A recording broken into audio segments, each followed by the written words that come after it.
welcome to Teen Book Club. Hello. So this is our February book club, and if you don't remember, my name is Kelsey, and I'm the teen librarian. I'm Whitney, I'm a reference assistant. And if you will recall, last month we did a very chaotic review of The Hound of the Baskervilles by Sir Arthur Conan Doyle, and we mistakenly said that we were doing, what did I say, Nimona? Yeah. Well, that was wrong. So, as you may have noticed, we're doing Codename Verity by Elizabeth Wine, which I think is how you pronounce her name. The author's last name is W-E-I-N, which I guess could be Ween, but Wine, I think, is probably how it is pronounced. Regardless, Codename Verity is the first book in a series.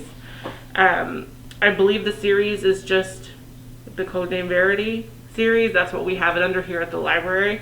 The second one is called Rose Under Fire. And then the third one is called The Pearl Thief. So if you enjoy Codename Verity, you also have these two, which have some of the same characters in them. And you can pick those up as well. And we'll talk about these other ones later. But first, we gotta get into this book. I'm sorry if you cried. It's a very sad book. Yeah. This one actually is the one I cried the most at. I cried at the end of this one. This one, I reread this one this time. I had already read it before, and so I didn't get as kind of teary because I knew what was about to happen. But Whitney read it for the first time. I did. I didn't cry, though. I got really close. My eyes, glistened. But no actual tears fell. But, God. You sound like a book character. Like, her eyes glistened, but no actual tears fell. Yeah, I was very stoic about it. No, but, God. It wrecks you. Ugh. So I guess we should go ahead and say spoilers. So if you haven't finished the book, spoilers. We always talk about literally almost everything that happens. So spoiler alert: if you haven't finished it, we're gonna give everything away. And please, if you want to finish it, stop. Yes, and finish it. This is sometimes it's okay if you hear the spoil, but this one. If you want to finish this book, stop this video and go finish it, and then come and watch the book club discussion, because there's major stuff in here that happens. So the story starts with you're getting the third person narration of this young woman who calls herself Queenie, but she's been captured by, it's a World War II novel. This is a historical fiction. So she has been captured by the Gestapo in France, in I don't think it's really a city. It's more of maybe a small city. It starts with an O. I'm not sure. Ormy is the name of the town. But she was operating as an agent there and was captured. And she's in the process of being tortured. And she's giving her account of everything that has happened leading up to this moment to the Gestapo. This specific captain is asking her to record everything that she knows about her time with the British Air Force, and what she did there, and who she worked with, and what they did, and obviously he wants specifics Air Force name or air base names and the types of planes they were flying and that sort of thing. So. And she says, she makes a point of saying, I tried to be brave, but I couldn't be. I'm going to spill all the secrets. And so you're like, oh no. But anyway, so we go through the book, and she's giving all of these details. And then it's halfway through it flips. Yeah, it's pretty much right halfway it flips.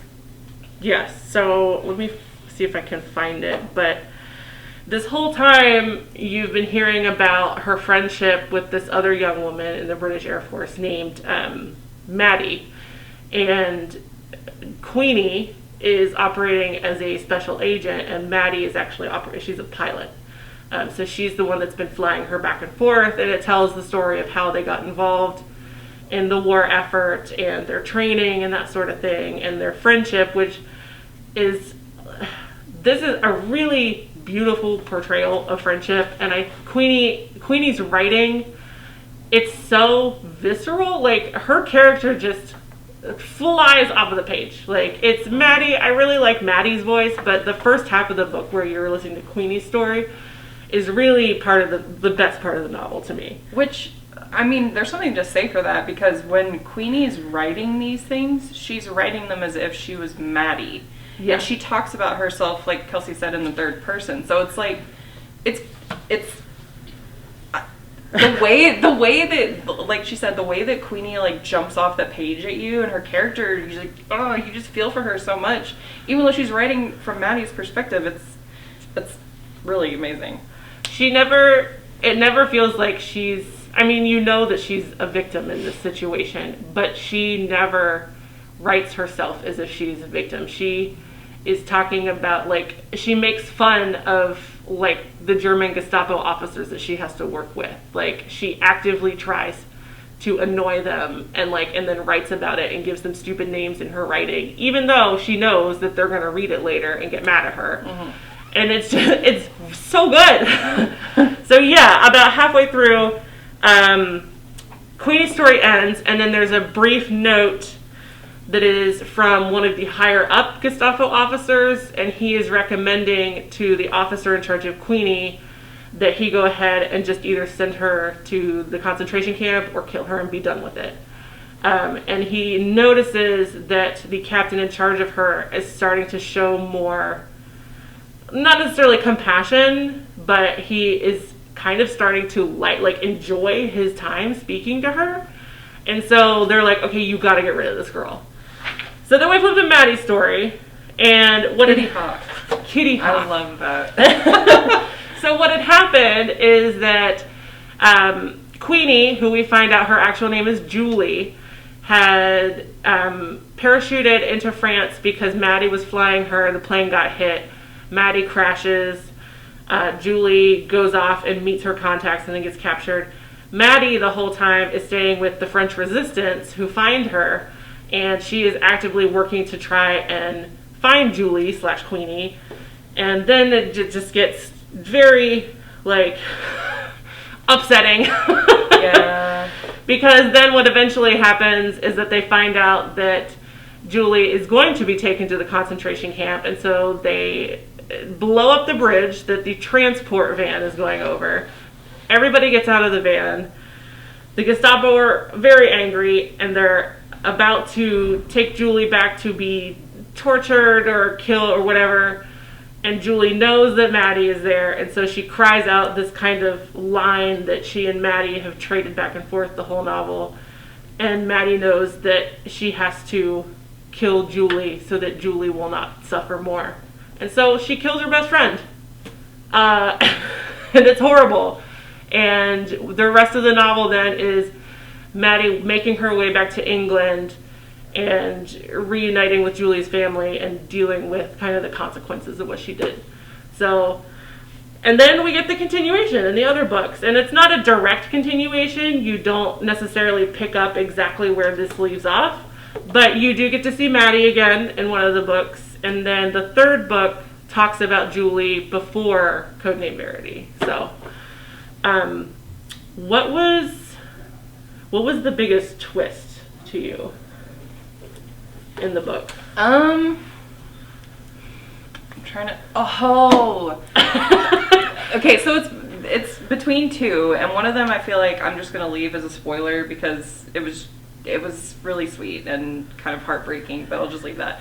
The other one was that there is this assigned female guard, Engel, Anna Engel, who is in charge of Queenie, and that Queenie talks about in the first half. Well, in the second half, you realize that she's part of the resistance now. Yeah, she switches over, so she starts working with Maddie, and I mean, she ends up giving Maddie the key to this prison that Queenie was stuck in, so they can get all the prisoners out and then blow it up. And you're just like, yeah, Anna.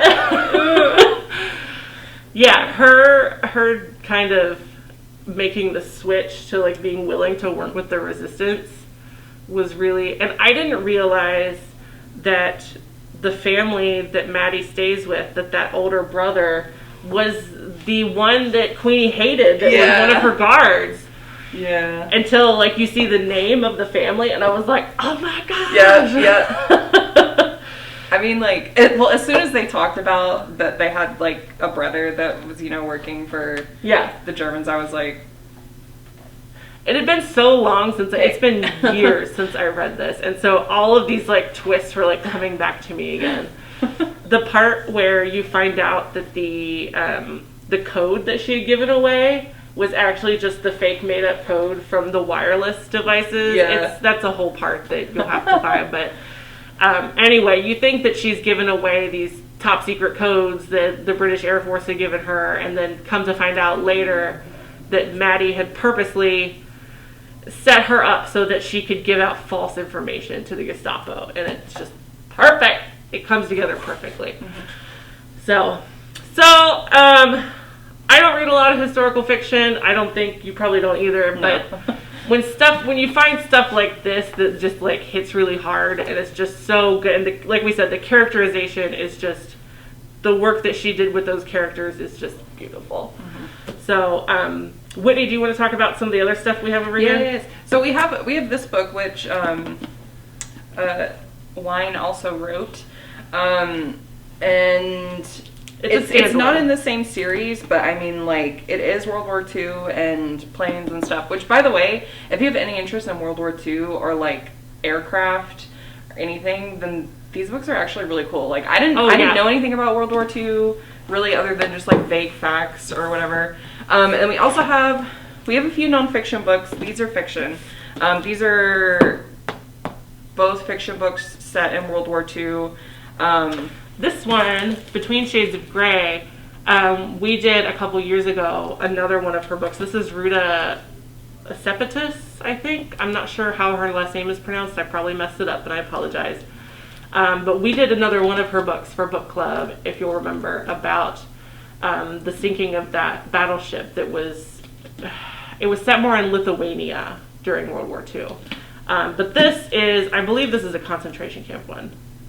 But anyway, also excellent. And then this one was written by the man who wrote The Boy in the Striped Pajamas, which, if you haven't read that, is also just heartbreaking, but an amazing story. And so I picked this one up, even though, like, I don't really know what this one's about. It is, like, World War II, the same thing, but when I saw Boy in the Striped Pajamas, and, like, clearly this man knows how to write. But anyway, these two are nonfiction, World War II. This one is about the, like, significance of black women during World War II, and, like, how they changed the tide in the army and everything. I haven't read this one either, but I really do want to read this, especially after reading Codename Verity, which really has interested me in World War II. Am I about to go through my World War II phase? Anyway, and then this one is also nonfiction, and it's about a group of men and one woman who are, like, in World War II, like, trying to find, like, paintings and art and music and, like, to save while well, they made the movie about the Monuments Men. Yes, with George Clooney and other people that I can't remember. I don't remember. Anyway, they go around, and they're trying to kind of rescue these great works of art that the Nazis are pretty good at stealing and destroying and using for their own devices. And another good book, which I didn't grab because it's not in the teen room, is The Book Thief. So that's also good if you kind of like The Book Thief's in the teen room. Is it really? Yeah. I thought it was in the library. No. The Book Thief is in the teen room as well. This is why I'm not a librarian. So, hopefully that'll keep you well occupied between all of these books. And like Whitney was saying, Elizabeth Wine is actually, if you read, does this one have the author acknowledged? I'm sure it does. Yeah, it does. She talks about, she's a pilot herself. So she has done a ton of research on World War II aircraft and female pilots during World War II and the history of that. So it's really worth checking out. So author's debriefing. Yeah. She says.